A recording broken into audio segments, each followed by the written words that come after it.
Ini total 4 lantai atau 4 lapis. Dengan koperasi itu kita bisa memangkas banyak sekali dana. Kita harus melihat tanah itu mempunyai manfaat lebih. Dengan koperasi tidak ada transaksi jual beli.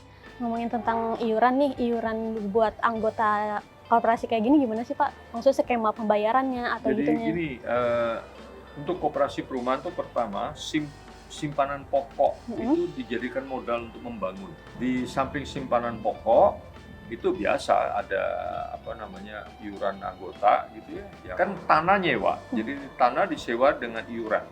Nah itu dibayar secara iuran, dihitung berdasarkan luas masing-masing secara proporsional. Kalau air dan listrik bayar masing-masing.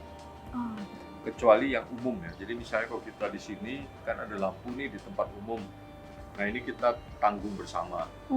Di samping itu ya masing-masing membayar listriknya. Listrik sendiri. Saya penasaran Pak, kalau misalnya ada salah satu anggota flat ini ingin pindah gitu, itu gimana Ya, skemanya Pak? Kita sekarang aturannya kalau belum 5 tahun dia nggak boleh pindah.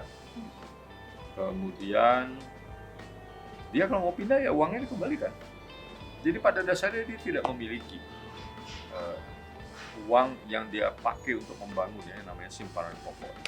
Dikembalikan ke orangnya? Ya, tapi itu hanya terjadi kalau penggantinya sudah dapat.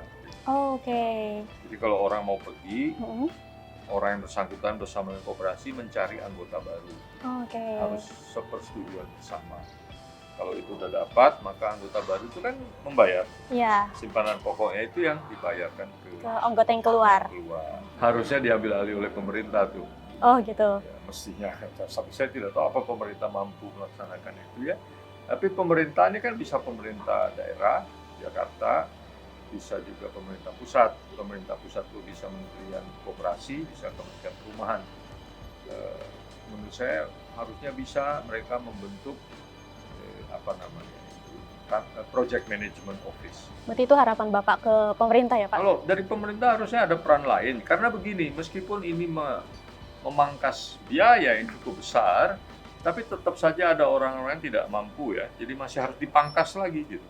Dipangkas laginya itu misalnya pemerintah membantu dengan tanah, dengan tata ruang, kemudian pemerintah juga bisa memberikan pinjaman lunak gitu. Misalnya bunga di bawah 3%.